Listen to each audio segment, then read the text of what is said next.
எதனால் சொல்கிறாருன்னா, செல்வத்தை நம்ம நம்பக்கூடாதான். நம்ம பணத்தை நம்பினோன்னா அது நம்மளை கீழே விழத்தள்ளுன்னு சொல்லி கூறுகிறார். எதனால் இப்படி ஒரு வார்த்தையை சொல்கிறாருன்னா, நீங்கள் ஒரு நாள் சொல்லிடக்கூடாதுல்ல, ஏசுன்னா யாருன்னே எனக்கு தெரியாதுங்க, ஏசு எப்படிப்பட்டவர்னு எனக்கு சுத்தமாக தெரியாதுங்க அப்படி நீங்கள் சொல்லிடக்கூடாதுல்ல. யாராச்சும் சொல்லியிருந்தா நான் நம்பியிருப்பேன்ல.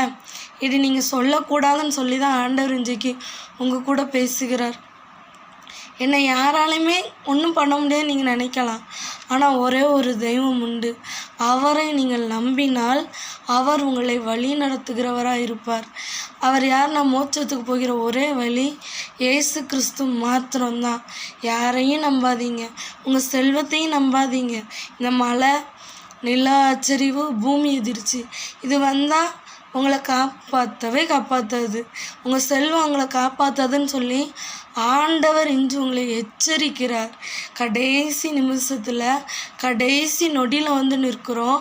அவர் இன்று உங்களை எச்சரிக்கிறார். ஏம்மா இப்படி பேசுகிறேன் நீங்கள் நினைக்கலாம். ஆனால் அவர் இன்னைக்கு சொல்கிறாரு, என்ன சொல்கிறாருன்னா, நீ செல்வத்தை நம்பாத, என்ன நம்புங்காரு, என் வார்த்தையை நம்புன்னு சொல்கிறாரு. நீங்கள் எப்படிப்பட்ட ஆளாக வேணால் இருக்கலாம். ஒரே ஒரு வார்த்தை, இயேசுவே நான் உம்மை நம்புகிறேன், நான் உங்களை விசுவாசிக்கிறேன் அப்படின்னு ஒரே ஒரு வார்த்தை, இயேசுங்கிற வார்த்தையை மாத்திரம் சொன்னீங்கன்னா அவர் உங்களை நடத்துவதற்கு போதுமான தேவனாக இருக்கிறார். எனவே எதையும் நம்பாதீங்க. நீங்கள் மடியாக நான் கட்டியிருக்கேன், இப்படிலாம் இருக்கேன், ஒரு பூமி எதிர்ச்சி வந்தால் தாங்குமா? தாங்காது. நான் அப்படி பார்த்து கட்டினேன், இப்படி பார்த்து கட்டினேன், எதுவுமே தாங்காது.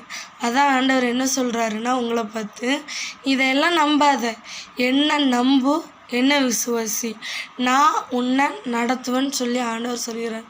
எனவே நம்ம ஆண்டவரை மாத்திரம் விசுவாசித்து நம்பி நடப்போம். கர்த்தர் உங்களை நடத்துவாராக. ஆமென். God bless you all. கர்த்தர் உங்களை ஆசீர்வதிப்பாராக.